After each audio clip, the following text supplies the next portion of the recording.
All right, so what tonight I'm dealing with is my battery cutoff switch. I relocated my battery to the trunk. Seemed like a cool race car move to do. Felt like I did an okay job with it. But when I went drag racing for the first time, for the first time with the new motor. I learned that the NHRA has a rule that says if you have a battery that's not in the stock position, that you have to have a battery cutoff switch. And thankfully the guy just, marked it or whatever and just said, hey, fix it next time you come. And I drag raced, I broke a piston, and then, I rebuilt the engine. I, did all the other things to fix the car, and I installed this kill switch, or the battery cutoff, in the back. And super excited.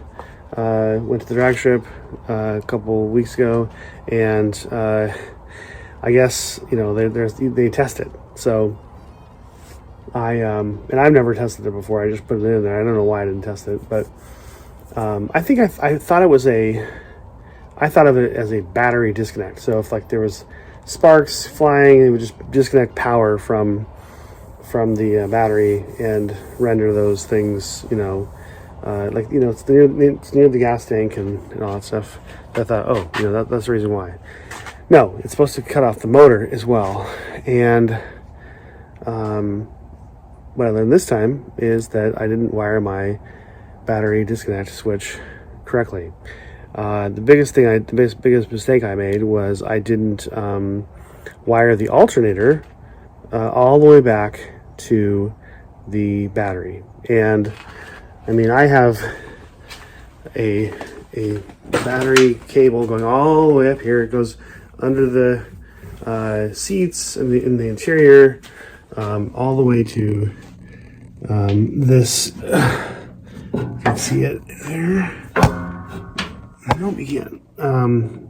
This terminal, and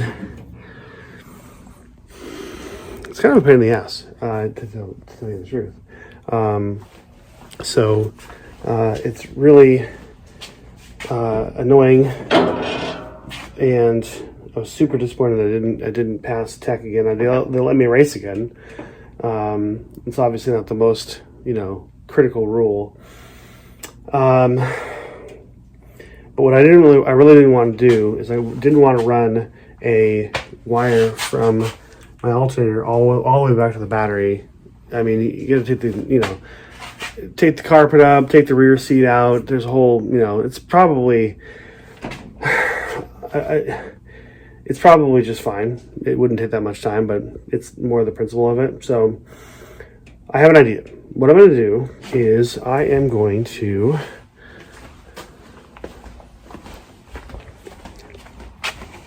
kind of see what I'm doing here. I'm going to take my fuel power wire and wire it to the disconnect switch, and hopefully what that will do is, since the Holley system does not like to have no fuel, it will disable the car when you flip the switch down there. And so I'm gonna just mock it up real quick, just barely crimp it or whatever, and just see what happens. And then if it works, we'll wire it in perfectly. But that is the mission for tonight. And hopefully this will work, and hopefully nobody's like, the test only includes they have you turn the car on, and then they flip the switch, and then that's it. They don't look at your wiring or whatever.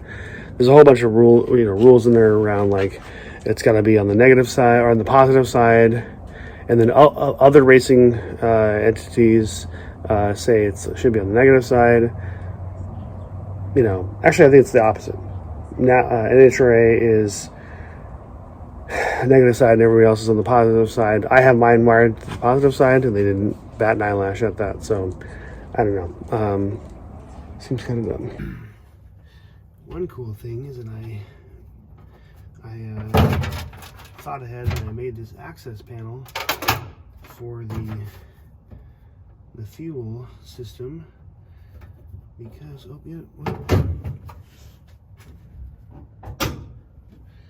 turn off the power.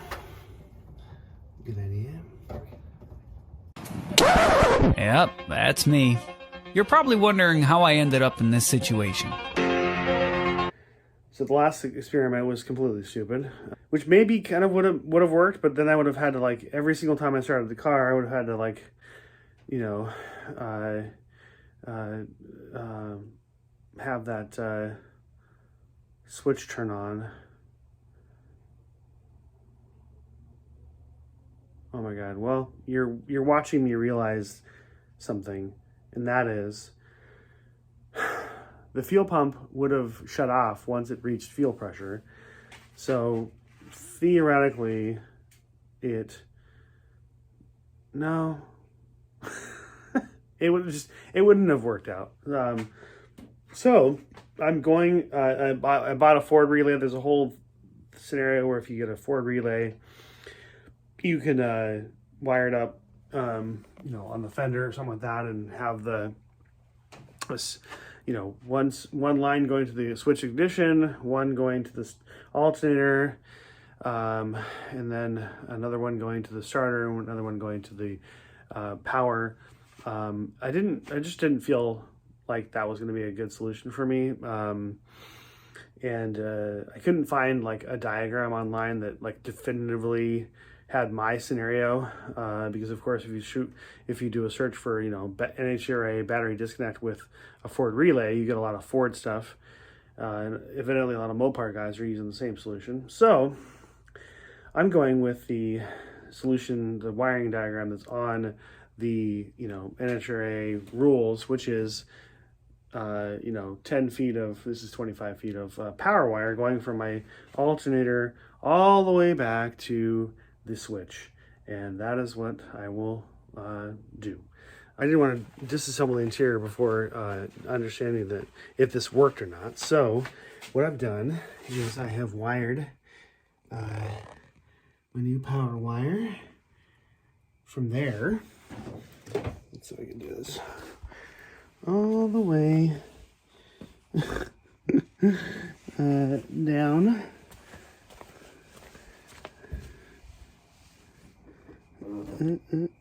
to the switch here, and we're gonna test whether or not this works, because what it should do. So when I was at the drag strip, what it didn't do is it did not actually shut the engine off. It just disconnected the battery, and you know, I don't know why I didn't really understand. I mean, I understand the concept, right? Once your car starts, it's running off the alternator. But I didn't, you know, I just was following a wiring diagram that was probably just for a battery disconnect, right? Not for a kill switch. So we are gonna find out if it. Oh wait, whoop. Hold on a second here.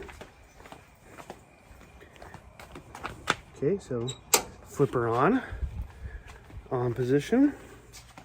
We now have interior lights. That was probably my first giveaway that this was not good, that I didn't have that. So everything's on.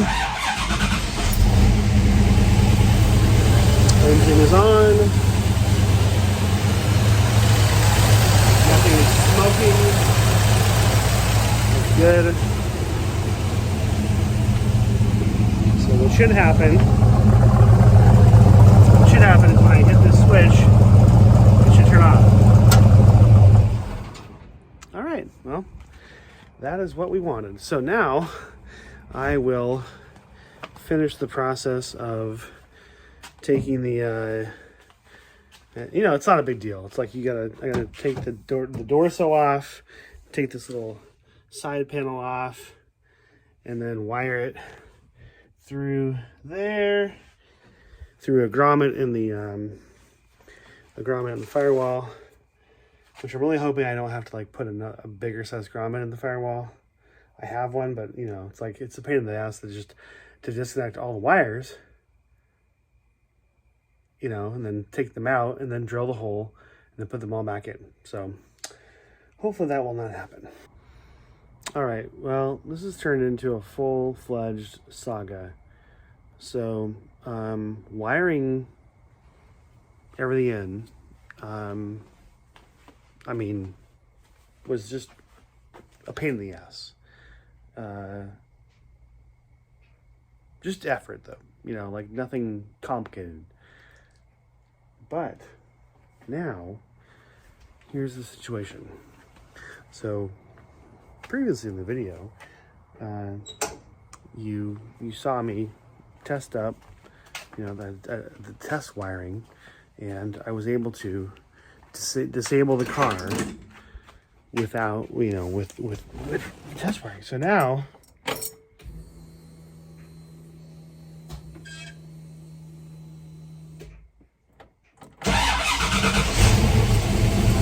car started.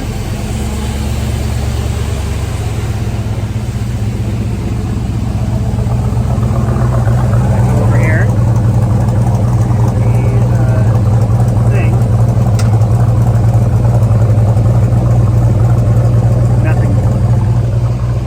Nothing happens.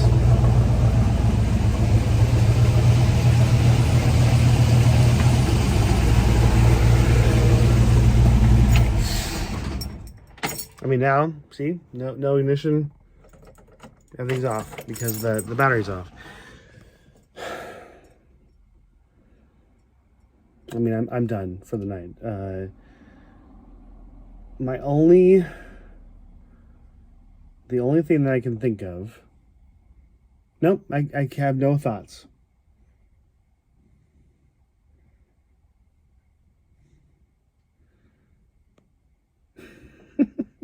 I have no thoughts because the only thing that I did was I took the external wire that I'd run outside the car and I put it in the car.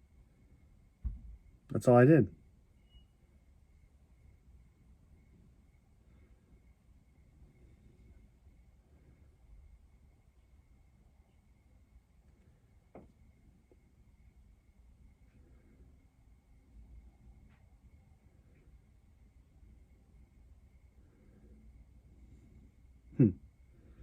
Nothing else changed.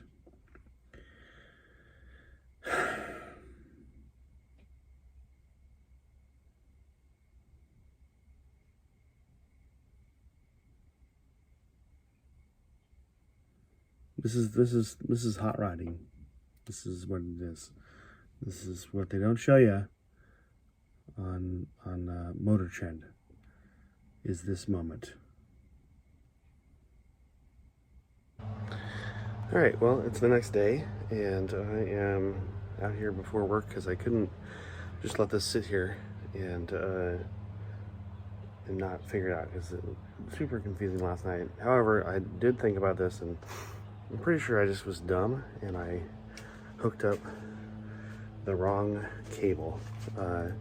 Because if you look at it, there's two cables. This one, the one I hooked it up to, goes to directly to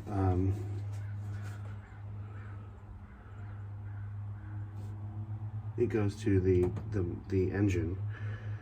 This one here goes to the battery, and when you connect those two with the switch, that's where you have the connection to the battery. So what I'm hoping is that now the alternator will be connected when the switch is on and not when it's off. But if that doesn't go, then I don't know. I'm gonna just probably relocate the battery to the front of the car because I'm tired of this shit. Let's see what happens. It's 9 o'clock. It's probably fine to start the car up. Okay.